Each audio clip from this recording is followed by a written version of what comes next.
warra milixee kophaa jirta gadi egaa lallabu jeetira isaan bira lallabee akka tilaayifa seenuu jirtu beekee nama ganda guddaa bareeda kaa gisee wal jala jannullee warri nun dhaga'u firiidamii qabda egaa daktor baaga akkana kana faaxeen baay'ee warri biyya keessaa kun maatifuyyuu guyya guyyaa malee halkan in sodaatan haa ta'u beekta taa guddoo matanatu taa haadha jala seentee raftu jira jazbaan garii chigarsiidha kee kanatti kophaan raftu wallahi dhugaa baanta jaalala koon qabuni takabballaa jaalalaaf hin cinqamin lafa jirraa daktor jaalalaaf lafa jirra wallahi lafa jirra jaalalaaf hin cinqamin lafa jirta jaalalaaf hin cinqamin jaalalaaf ayye sirki kee keessaa na ergitaare jaalalaaf hin cinqamin Umusena nandi ture ya doktor umusena we na listire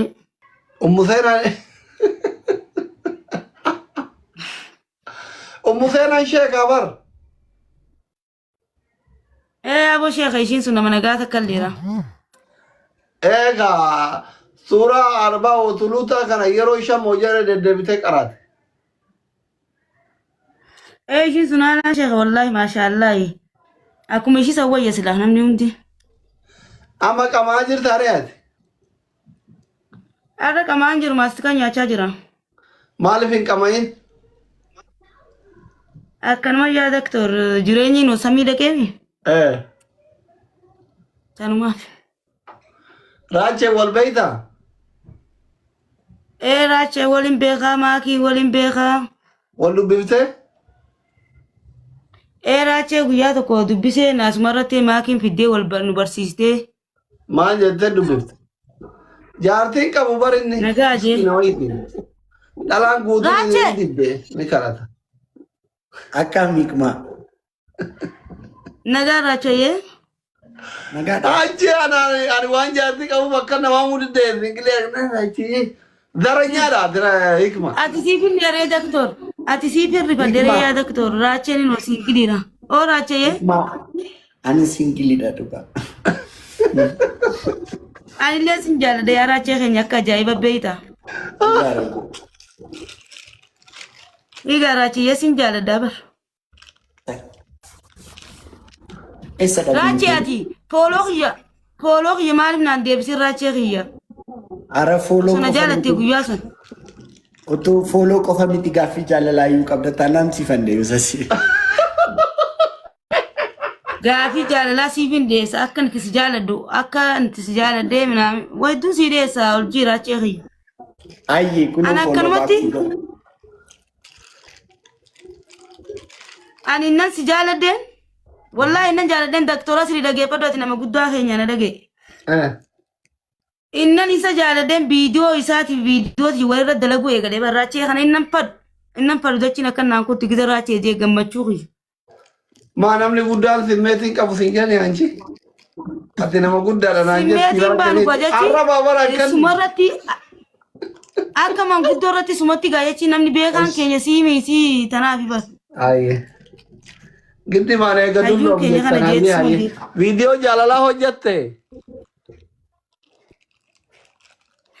viidiyoo muuziqaa kana bareetiin dalagee firaachee kana inni ammoo inni quba nan qabu gaayi aboon kun ikkana jaalalate no edas guddaa kaajin jira laayi kamaraachee ati biyyarraa baatee Dubaay jirti mi osoo isa hidhu achitti tiraanspoortii qabattee hafte shivaan hin beeytu ati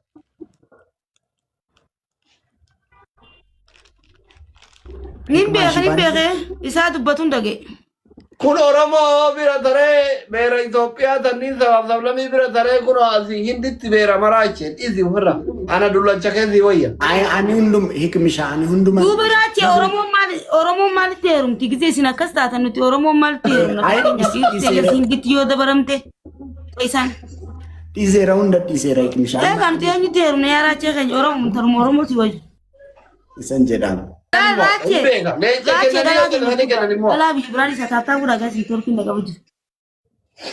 Wai hikmishaan baddeen gidduutti. Raacheen baanu.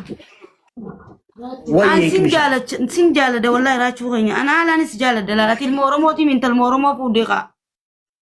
Ayyee. Isin gurraachi jettanii hin jibbin haaraan Oromoon gurraachi. Eeguma jaalala kam jaalatta?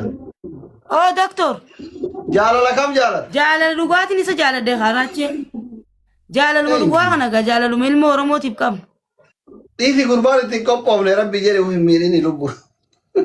Maaliif ittiin qophoofne? Eeguma kootu anaaf raajee. Ittiin qophoofne raajee rakkoon qabu. Raajee bira jirtanii maal jirtan dhaqa taaptaap godhaafi.